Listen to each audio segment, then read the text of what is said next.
Hello, everybody, and welcome to another special episode of the HalfGen podcast. Now, you might be thinking, boy, every one of these episodes feels special. And you're right, but this one takes the cake.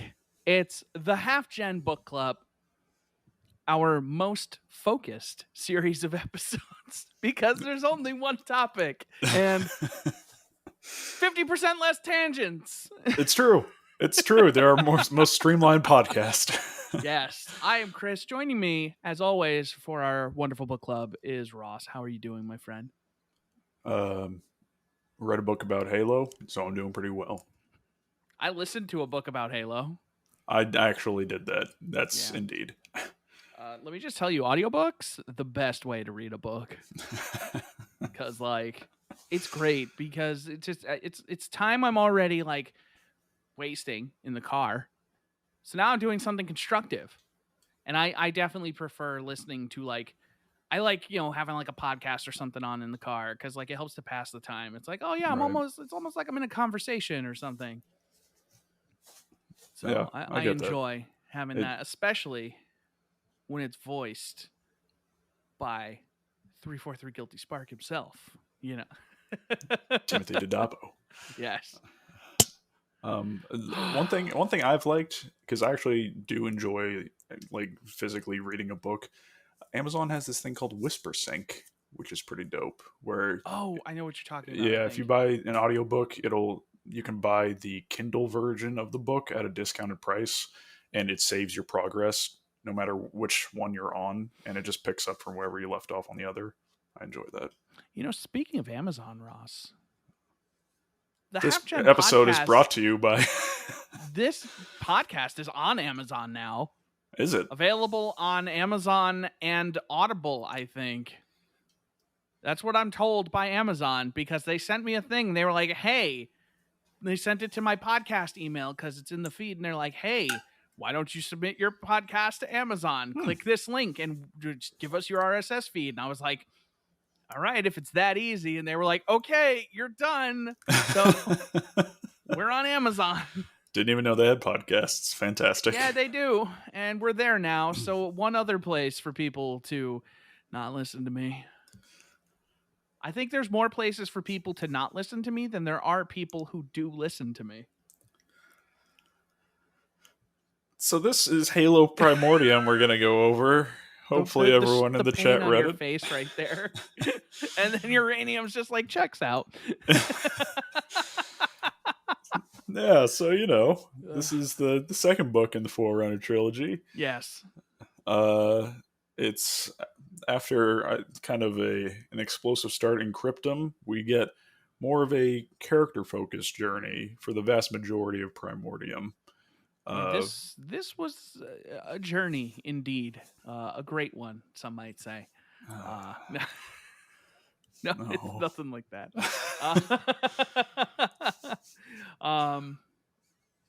This was not the book I was expecting it to be. Mm-hmm. For the majority of the book, this was not at all what I thought I'd signed up for. And at first I was really is this the right book? yeah, it definitely feels that way. It sounds like the same characters, but I don't know, it doesn't feel right. Yeah, it's when I first read this book originally, I remember that it was distinctly my least favorite of the three books, just because I think reading it as a trilogy, I think the pacing just completely kind of destroys itself from the first book for me, to where generally you'll have like multiple storylines going on, and you'll bounce between them from chapter to chapter, or point of views from chapter to chapter. And with how much lore and kind of background of the universe at the time of the books came out during Cryptum, uh, Primordium felt like, to me originally, that it needed those kind of other sections spaced in there to kind of break up the tale of Chakas and Venevra and Gamelpar, whether it was just seeing what Bornsteller was doing from his perspective or really anything else. And to be honest, the second time reading it, I have to say that my feelings haven't changed all that much on it. It's still, and we'll see what happens when we reread, or when I reread Silentium. That will be our book for September. I'll have to see if that still holds up as my favorite, but Primordium is definitely my least favorite of the three, which is not to say that I think it's a bad book. It's like when we recently went over ranking like the Metal Gear series, Metal Gear Solid series, where all of them are great games. It's just varying levels and degrees of great. So that's kind of, those are my overarching thoughts on the book. How about you, sir? Yeah, sorry, I logistic stuff for an unrelated thing on Discord. My apologies. Um, my feelings are very complicated about this book. I think the first book did a much better job building up the Halo universe, Mm, but I think I ultimately came away enjoying this book better or more mm, because it the payoff as the book goes on felt really good compared to Cryptum, which I think Cryptum pays off, but Cryptum is all about like Cryptum leaves a lot of things unanswered and sure, kind of sure. intentionally. Hmm. And I feel like having Primordium be this kind of mostly isolated story um, allows it to be a more fulfilling overall experience because this feels so. I'm going to kind of get into the nitty gritty of this, and we're going to just take this right off the rip with some spoilers here. Okay. So, if for whatever reason you didn't listen to the book, what are you doing? Or Yep, read the book, what are you doing? yep. Jump in. The story of Chakas and how he is. So, it's Chakas as a monitor, and he is being interrogated by Oni in the UNSC after they found him, and they're trying to get information on the Didact. Because remember, this all takes place, this isn't a timeline. The UNSC timeline is prior to Halo 4 Yeah, or yeah. It's around, in and around Halo 4. yeah. So, Post Halo 3, pre Halo 4. well, Yeah. this would be post Halo 4 if they know about the Didact. This would have to be post Halo 4 because they only find the Oh Didact yeah. because of the Master Chief. Yeah, yeah. As You're far right. as I'm aware, You're right. unless you know something I don't. I'm not trying. Yeah. No, Sorry. that's right. Yeah. Okay. I'm just making Uh, sure I understand where we are. either that or no. I think you're right. Yeah. So they recovered a fragment of this monitor, I and think they're from the Ark. interrogating it from the Ark. Yeah, around Correct. the Ark after the boom at the end of Halo Hmm. 3, which again, if you haven't played Halo 3, It's one of the best games of all time. You're go doing to yourself a hell. I don't know. disservice. Yep. I This is a hill I will die being aggressive toward other people on. Ross fully endorses that stance. Haven't played Halo 3? Go to hell. Yep. Pretty much. Suck it. Yeah. But so it's the story, and it's Chakas as this AI who's like slowly deteriorating, and him just being like, "Look, I know what you want to hear, but I'm gonna tell you in a way that makes sense to me." And it's basically an excuse for him to tell his story about how he's been on this ring. Do we want to just get into the big reveal right now? Yeah. Chakas, and this is, oh my god, if you the audiobook voiced by Tim Dadabo, voice of 343 Guilty Spark. You had to know it was coming. At the end of this book, as Chakas is finishing up his story, the voice starts to get a little tinny, a little robotic, and very familiar. as it slowly turns to 343 Guilty Spark, and him just being like, I am 343 Guilty Spark, and Chalkus is 343. I thought it was gonna be Riser. I thought Yeah, for sure yeah. it was gonna be Riser. It's the riser voice that Tim DiDabo does is much closer to Guilty Spark than the Chalkus voice. I could Well, totally see even it. the first audiobook, I thought his was more of like the cadence that everybody gives him. Yeah. I felt like was going to be more of a 343 Oh yeah. or a Guilty Spark, but like Bait he and is Guilty switch. Spark, and I loved it. I Yep. loved it. Just that moment when it kicks in, and even though you kind of see it coming because you know you don't have him voice the book unless he's in there somewhere, right? But just having that happen when it happens, it was so good. I called Ross. Yep. I Immediately. immediately called him In the and was like, car. I Yeah. don't know how much of this book is left, but I need to talk about this right now. Oh my God. Just like what a moment, of just Yeah. like, Yeah. as a longtime fan, and it's like I hate everything he did as Guilty Spark. Killing Sarge and overall inconveniencing the Master Chief's story, but I sure as shit respect what he's done. I respect why he did what he did, understanding now kind of where he's come from. And understanding, the millions of voices in his mind of all these lost people, and excuse me, like every the weight of carrying the remnants of the original human civilization, uh, and that would drive anyone insane. Yeah. And by the end he kind of came to grips, and it was just really cool kind of hearing the story of the one like true mind behind Guilty Spark, and how he got there, in the end, kind of Mhm. hearing that story of how he finally became Guilty Spark. Yeah. Yeah. And that's what I love so much about this trilogy is because it completely recontextualizes like sometimes minor, sometimes major characters and story arcs that we've experienced in the games. So like that's why I'm excited to play through the games again with you. Yeah. A, because they're Halo and they're fun to play through.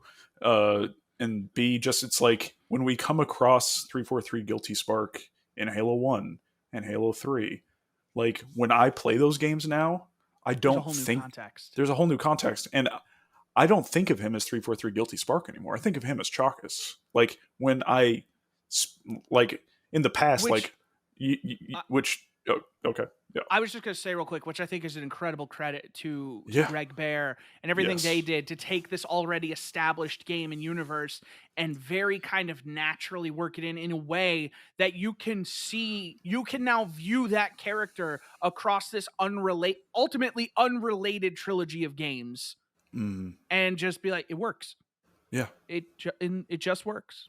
Yeah, yeah, and it's just like I'm so happy because years ago when I first read these books, uh, and over the years as Chris and I have just played Halo, I would be like, "Yo, dude, 343 Guilty Spark, you need to read these books. He's a human named Chalkus. There's a whole backstory. I'm so I happy you never forgot that remembered I said I that." never remembered you saying that, but now that you say it, Yep, I remember yep. I'm completely that so you happy you did tell me forgot. that. Let me adjust my cushion real quick. Pardon me. Yep, no worries. But it's incredible. But yeah, you totally told me that. Yep, God yep. damn it. And when we were going through Cryptum and Oh, the beginnings of Primordium, and you were like, "Yo, who is 343 Guilty Spark? Is it gonna be?" And like you said, is it Riser? And I was just like, "Oh, good, he doesn't recall." oh, you mean you don't know? It's this is a perfect time to have Ross's memory. Thank goodness.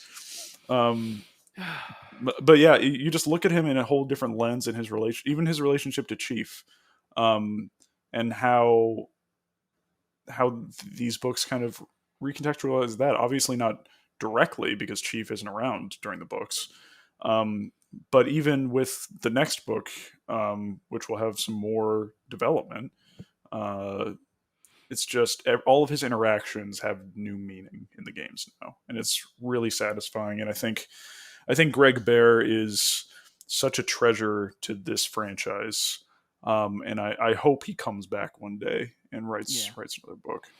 I will say I think he get like in this book especially, I think sometimes there's a lot of like very like I don't want to say like technical, but it's Mm, definitely a lot of like fluff.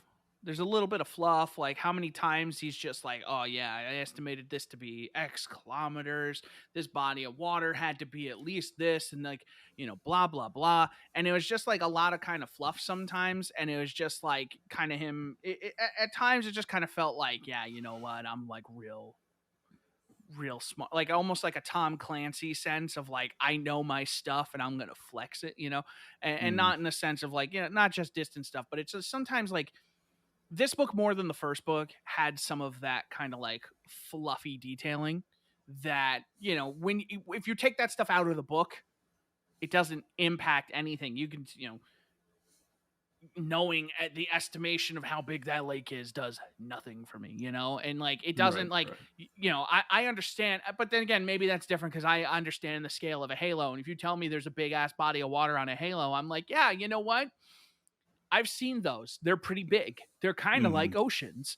uh, but then there were moments where like he's talking about like the ring moving and water and land and air like evacuating the atmosphere and just floating off into space, and stuff like that is really cool, and I like that detail. But sometimes I feel like he got kind of stuck in the minutia and didn't really like, it didn't need to, mm. you Yeah, know I can totally and get that. that's like that's a really small gripe. I realize that's very nitpicky, but it's something that I noticed as I was listening, and it was just it was a lot of like just heavy detail where I didn't feel like it needed it. And then like there were some situations where I'm reading and I'm like, this is the stuff that I want the details on, and there were times where I was just like, man, I want to know more about this, and there just wasn't more there, like when Mm. they saw the first grave mine that they came across, that big mass of forerunners, and I wanted to know more about that, and then they just kind of got the fuck out of there as quick as they could, and I'm just like, no, I want, this is what I came for. Yeah, yeah. It's kind of listening to this and getting back into like the Destiny lore recently. I came to a realization about Bungie, and it's that Halo is their hard sci-fi franchise, which is Star Trek, and Destiny is Star Wars, and they've created their own versions of both, and they're both really good. All right. Destiny with the space magic, Halo with just technology. I guess, yeah. Yeah. Yeah. I don't think either of those games really fits well into the broader scopes of those, but I can see as a general, like, I could see that being a good explanation for somebody who had no clue what Halo or Destiny Mm, was. yeah. I think that would be a Yeah. good thing, and then somebody could figure out from there. Oh, I want to learn about Destiny, or I want to learn about Halo. Yeah. I just finished, quick side tangent, just finished rewatching My Name is Spice 4 hour video for the story from the beginning of the Destiny timeline to right as Shadowkeep starts. I So I'm all have caught up. watched every video he's put out since the new season started. Yeah. There is some stuff that you should be watching. Yep. Yep. It's But real good.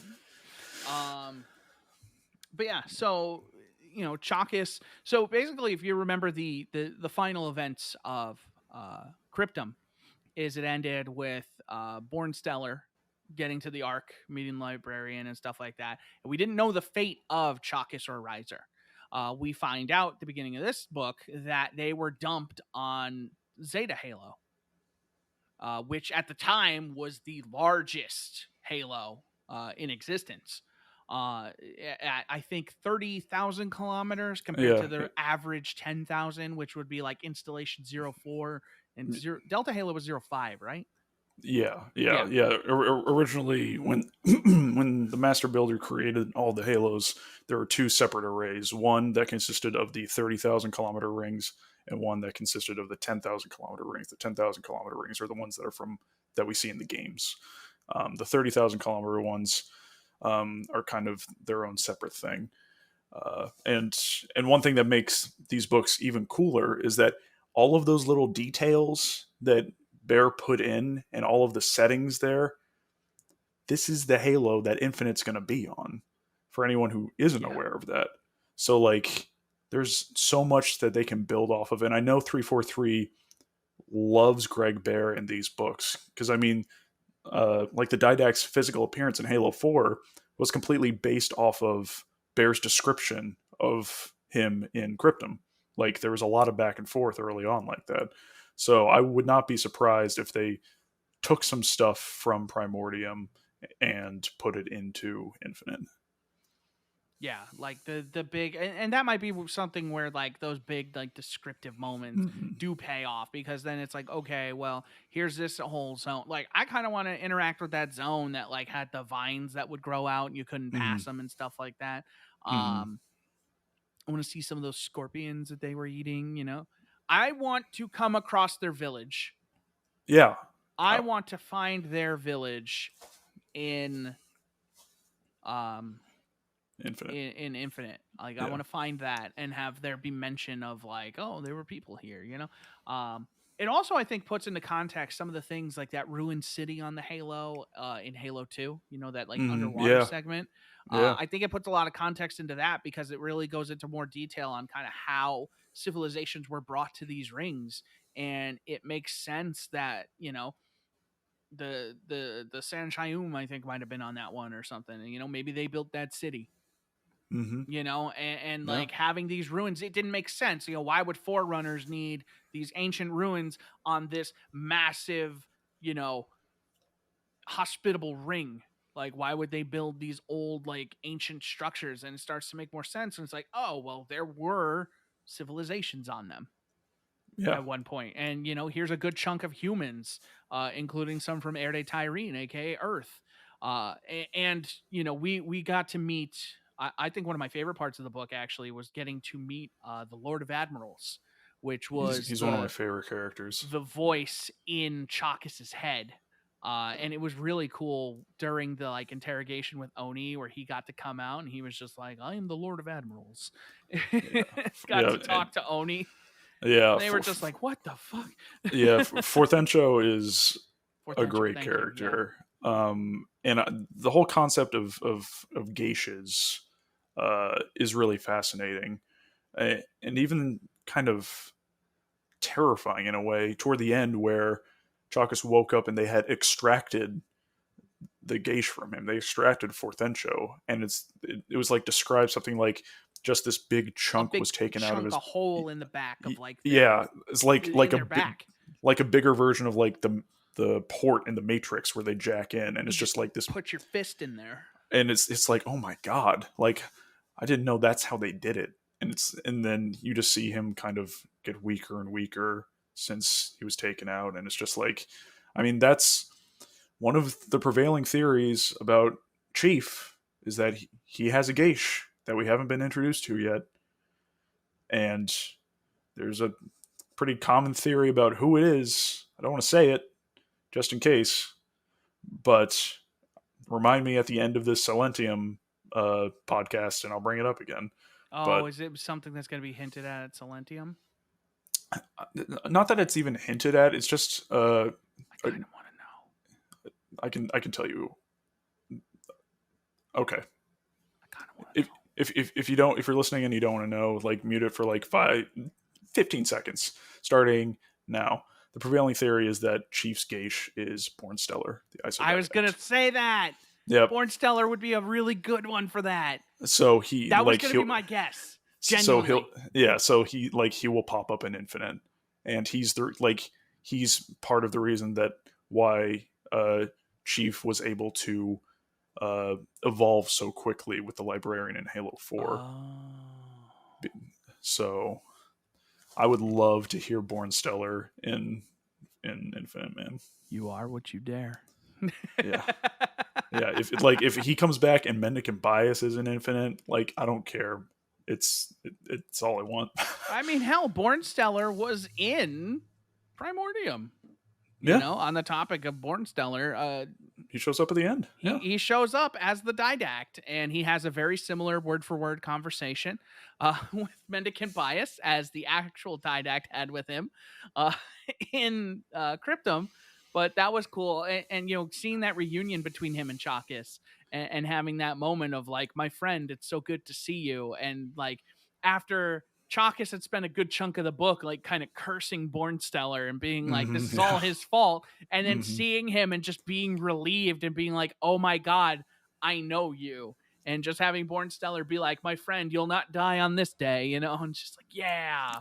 Yeah, and it just like even goes like further with the relationship between the Forerunners and humanity at the time. Obviously, the Didact still hates humanity.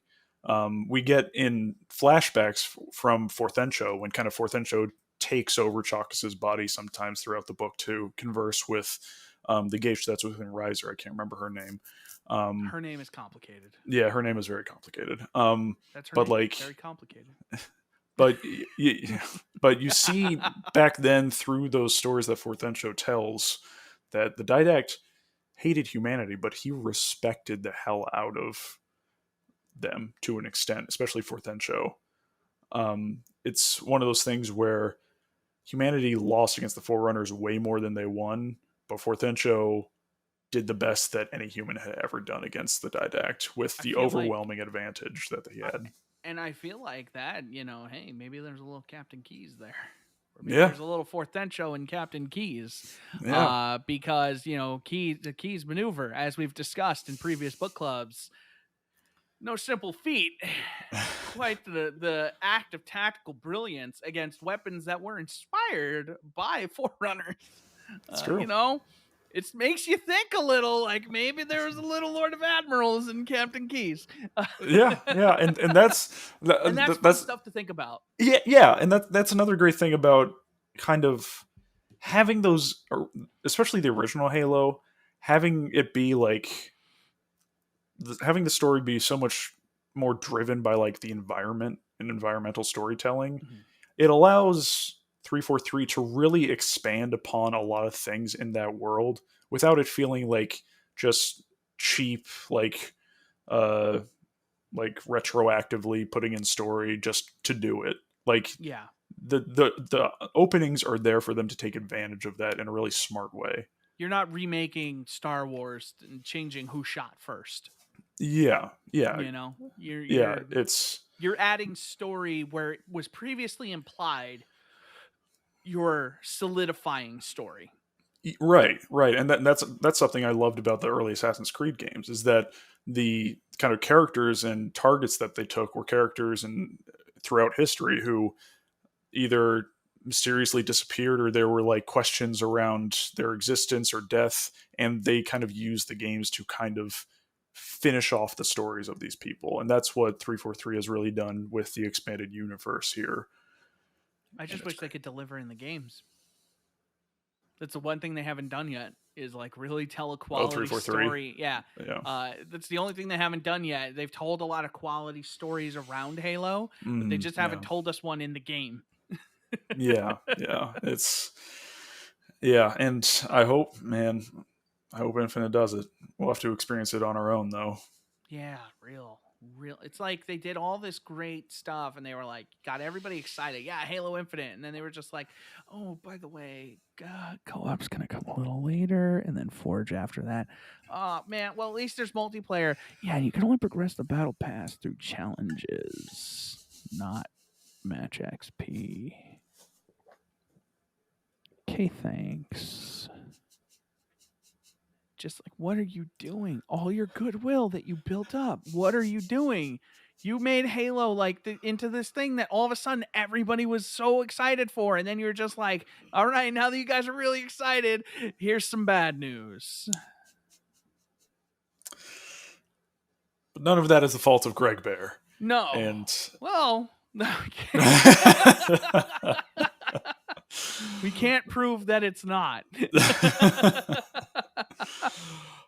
but what did you think of just the journey that was there for the majority of the book, which was Chakas meeting up with Venevra and her grandfather Gamelpar, and kind of I like really Gamelpar. just yeah, and really just kind of like it was just an adventure of exploring the ring. Obviously, following her directions that were imprinted within her. But Well, actually, going the opposite of her directions. well, yeah, Yeah, yeah.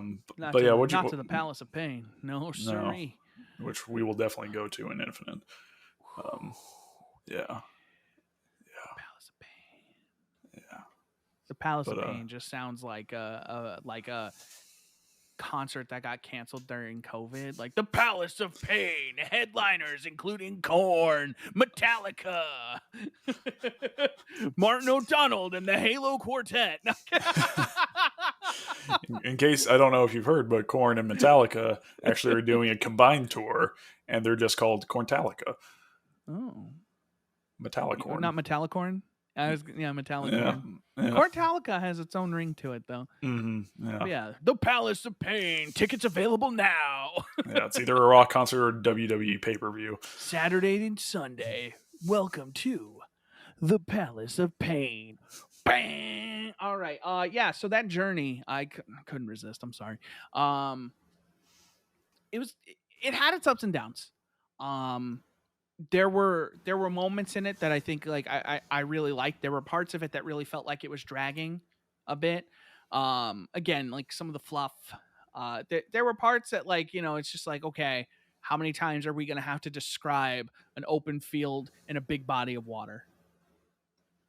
At a certain point, get to the point. I feel like there was an hour in there that we didn't need. But I'm not the author. That's not for me to say.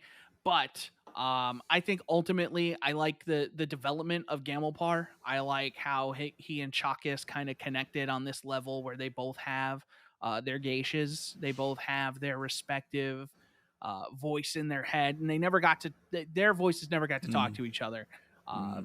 But and then Venevra just sitting there being like, "You guys are crazy." Yeah, more or less.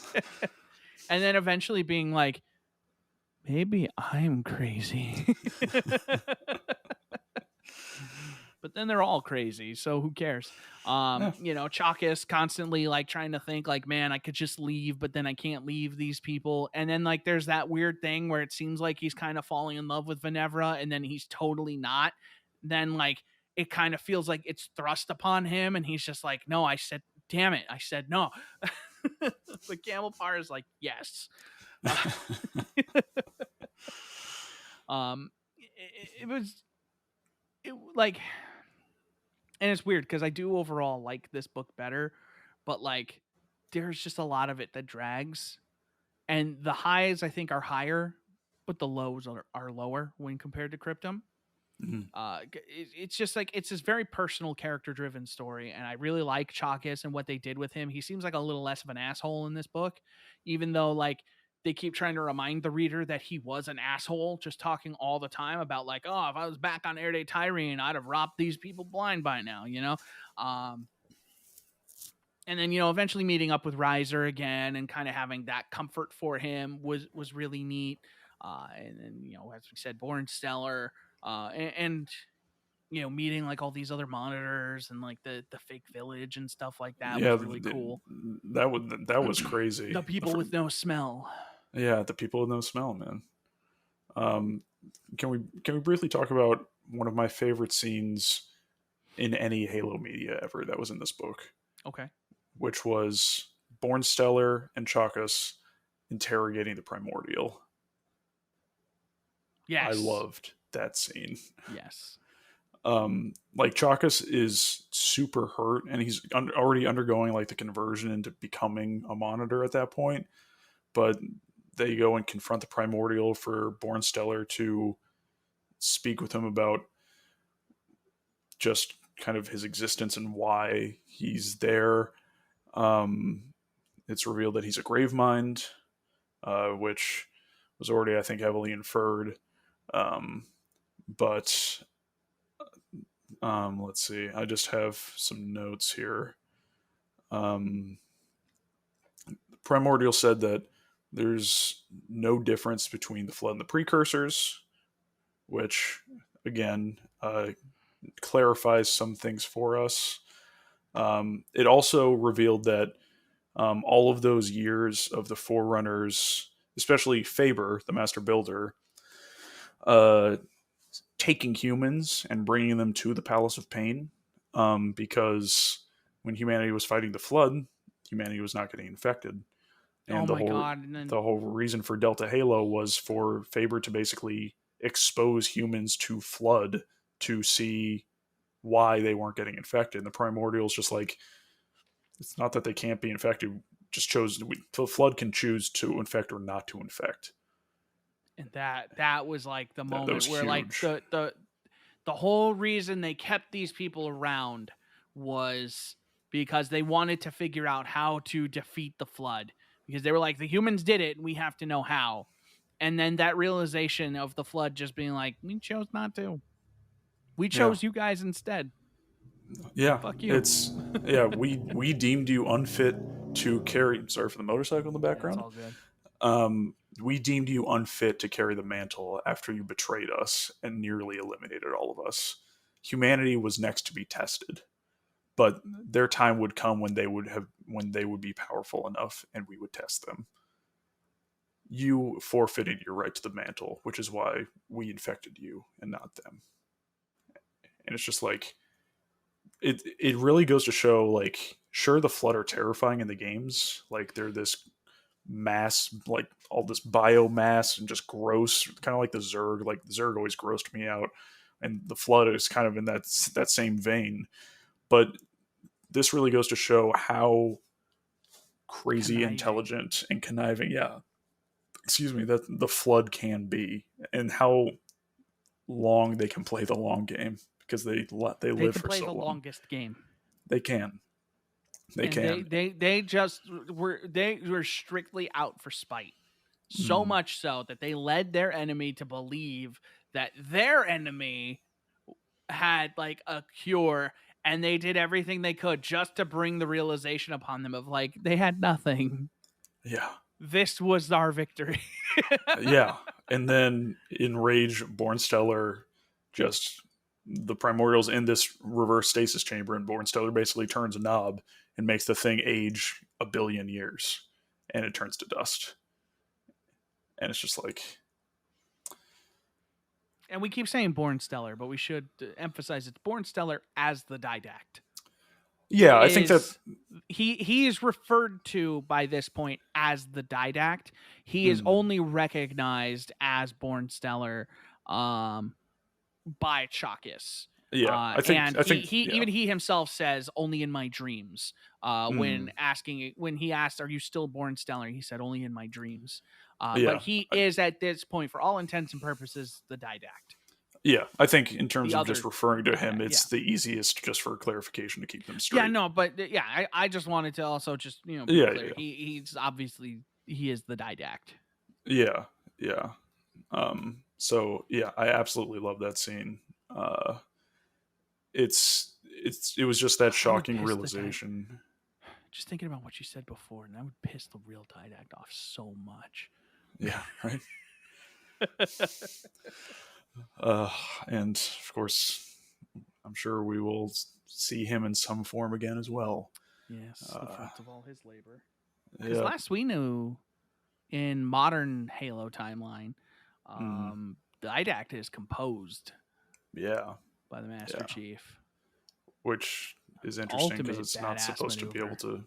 It was not supposed to be able to work on the Didact, but it did. And then I think the writer of that comic was the writer also of Halo 5. So people were not happy about Mm. the Didact being composed because there was something that shouldn't have allowed him to be. I can't remember the specifics, but yeah, Yeah, I strikes think I again. remember him in Halo 4. There was Yeah, like an implication because it's the same thing. He had the same thing that prevented the Master Chief from being composed, right. because they used the composer, and that was part of Yeah, his evolution, is yeah, that yeah, he yeah, didn't get composed. yeah. And that And the was why. Didact was also supposed to have. You're right. Yep, yep. People Huh. were angry about that, and angry about Spartan Black Team just being discarded by the Didact, who were super cool characters in their own book that we will get to at some point. just unceremoniously discarded. Anyway, um, yeah, and then that was kind of the big thing at the end of the book. Uh, Besides us kind of fast forwarding to kind of back into the modern timeline with the Oni interrogation, and Jock is just straight up taking over the ship. Yeah, so it turns out 343 is Guilty Spark is still alive and in command of an Oni ship. And Yep, the he's just Rubicon. like, I will show you all our lost time or something like, I don't know, but he's just like, I will commandeer your ship and I will show you what you want to see. uh, well, no, his reasoning for it was that he wants to go find the spirits of Riser and Venevra. He wants to Yeah. go find his friends, and that's why he takes over the ship to And go that's and probably try to how we find them. find Zeta Halo, honestly, Yeah, because yeah, he would know and where it is. the only way that he knows how he could possibly get to them is the librarian. So he's really out to find the Oh, yeah, librarian that's to right. get Yeah. answers. So he kind of puts everyone in the ship to sleep and flies away into the stars. I mean, he's taking them where they want to go. They wanted to learn all these things. No better Yeah, place than the source. yeah, it's true. It's true. So yeah, it's interesting because I feel like there's not as much to talk about with this book because so much of it was that journey where it was character building, but there wasn't actually a lot that happened. Yeah, Um, it is such a character focused mm, experience. And the payoff in that is really the end. yeah. And that's the thing, is the payoff of all of that is really like the last few chapters, where things start to get Halo again, and then you get this perspective on why Chakas is so important, why it's so important that we focus an entire book on him, you know. Hmm. um but yeah, and then Riser had his whole little story chapter thing. Yeah. That was a mess. Yeah. Yeah, Listening to that thing. and I guess one of the kind of the coolest set pieces in the book, which we haven't touched on, which happens at the end, is that uh, Zeta Halo is going to impact a small planet, uh, and so the geishas are taken out of the humans at the end and are given basically control of the ring to Yeah, try and so maneuver it out of the way, or have the planet go through the ring, which is crazy. Yeah, so the Lord of Admirals is basically put in charge of everything by Mendicant Bias, Mm, and he is like, yes, the AI has promised us a chance at revenge, and he's like, we're going to, he has decided that it is worthy for us to be able to defeat the Forerunners on his behalf, so he gives him control of the station, and being that he has been with Chakas for so long. He basically takes Chakas as like his right hand man, and he's like, you're gonna work directly with me. He's like, I've already told the AI that you are in, and Chakas is just like, I don't want to be in, and he's like, we've come this far, we have to see this through. It's for our people. And so they distribute all these people around the station, at the cartographers and stuff like that.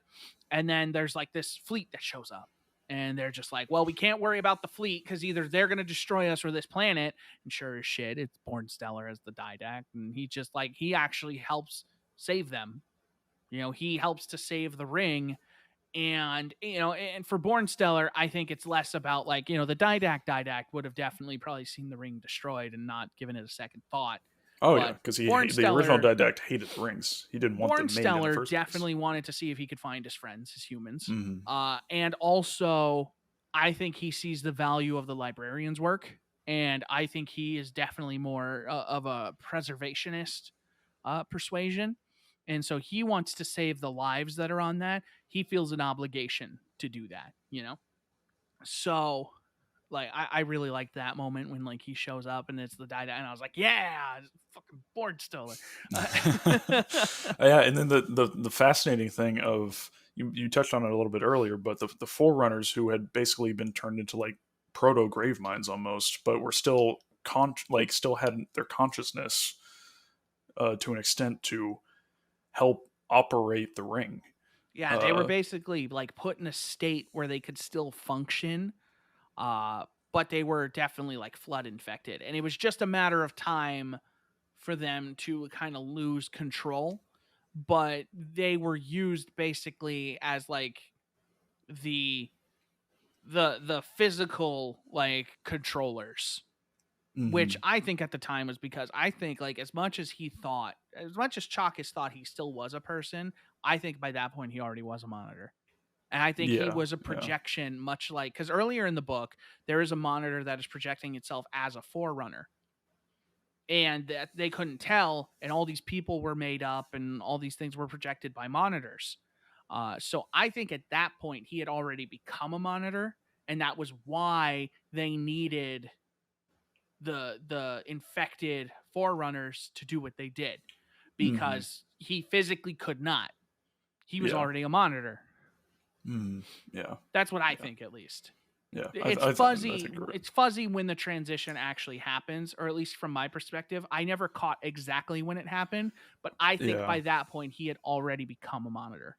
Yeah. It's definitely he doesn't Bear doesn't make it clear because it he But that makes it might be the sound point. like I think that might be the point because Bear makes it sound like, to me at least, that Chalkus was like hovering and levitating and floating around next to Bornsteller as he was walking around the station, but made it sound like he was still in his body. He Like, made it sound like an out of body experience. yeah, But I think that might have been more of like a phantom limb kind of thing, where he could still yeah, feel his body because he'd been so used to it, and he was mm, not yet used to his current form. But he also talked about a lot of stuff, like basically he like thinking in a lot of ways and talking in a lot of ways as if he was, a machine intelligence.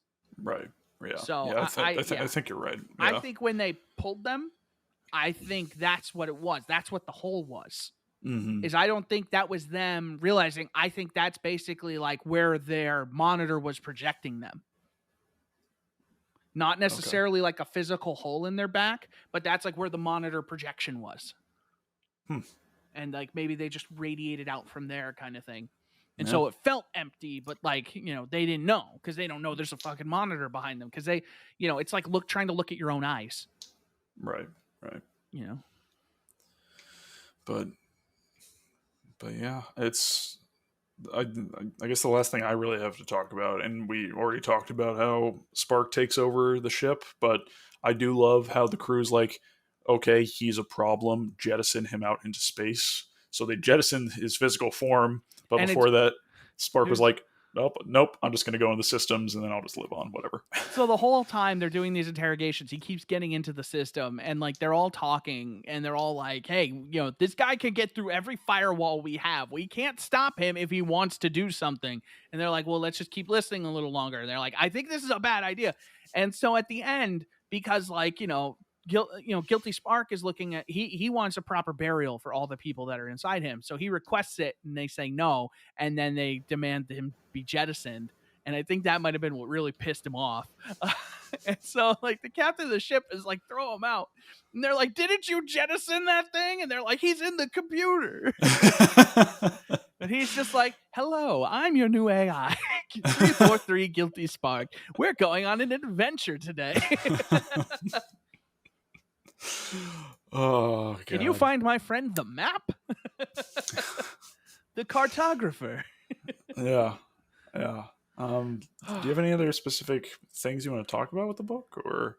No, I mean, it's like you said, like the book is long and there's a lot to it, but there's not a ton to say. It's just Mhm. kind of an experience. It's a journey. And it's the destination, and there's a lot of payoff there, and I really enjoy that Mhm. part. I think I enjoyed it more, with it being an audiobook. Mhm. Because having Tim Tadabo and having him kind of do what he did was incredible. Um, yeah, there's not a lot without kind of getting into the nitty gritty moments, and like there's. I don't think this is a book that necessarily like needs to be picked apart in the same way that like Cryptum does, Mhm. Yeah. Yeah. I agree. or in the same context, because Cryptum was the first book, and it's like a lot of stuff got answered in this one, Yeah. and Yeah. so I'm really just excited to kind of see what Silentium is like. Yeah, yeah. I'm excited to jump into it again, and I'm excited.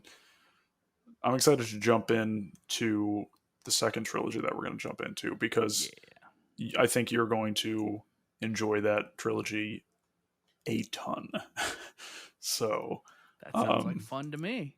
yep, yep. So yeah, that's Halo Primordium. Uh, Next up is Halo Silentium, the final book in the Forerunner trilogy by Greg Bear.